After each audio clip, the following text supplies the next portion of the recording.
Hello everyone and welcome to the first ever episode of The Whole Tooth.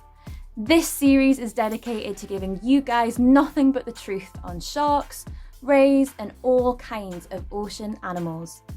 I'm your host, Isla. I'm a scientist, a wildlife guide, and there is nothing that I love more than exploring our seas and learning all about them. And I'll be pitching your questions to marine scientists, communicators and educators from all over the world. Now, I've got a particular passion for sharks and it makes me very happy that our first set of questions is all about them. I even came dressed for the occasion.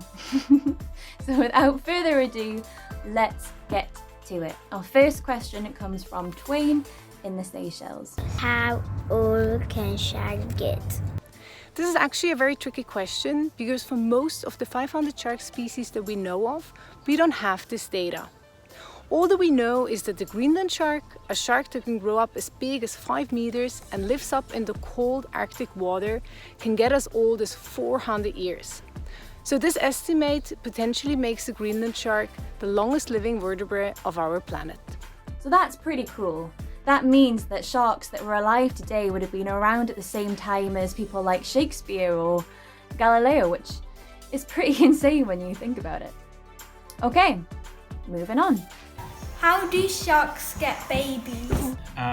They actually have external sex organs, very similar to mammals that you might be more familiar with. The only difference is obviously they don't have arms and legs. So with sharks, the way that they'll mate is the male will actually come alongside the female. He will bite on, typically to the pectoral fin here, and then gently roll over, and then they begin the process of mating.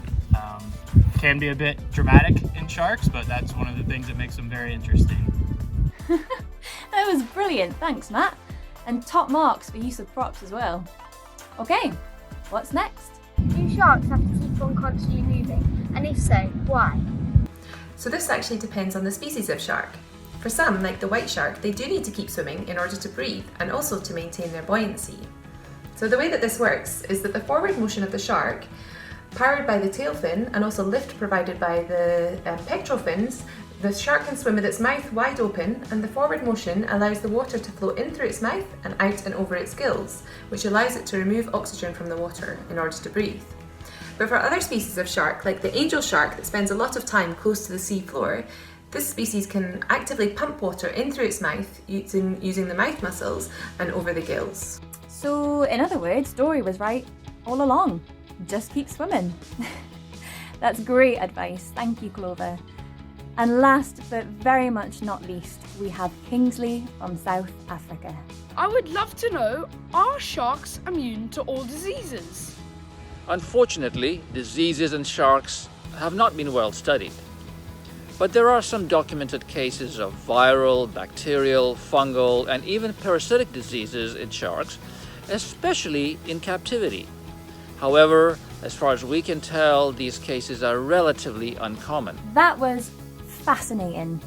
I mean, sharks are pretty amazing creatures and there is so much to learn about them. So that is it for our first ever episode. A massive thank you to all the people who submitted their questions, all the researchers who answered them, and a big thank you to you at home for watching.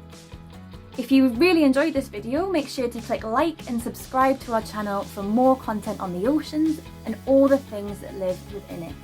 And if you want even more facts, you can head to our website at the link below, where you can find information on how you can submit your questions for the next episode.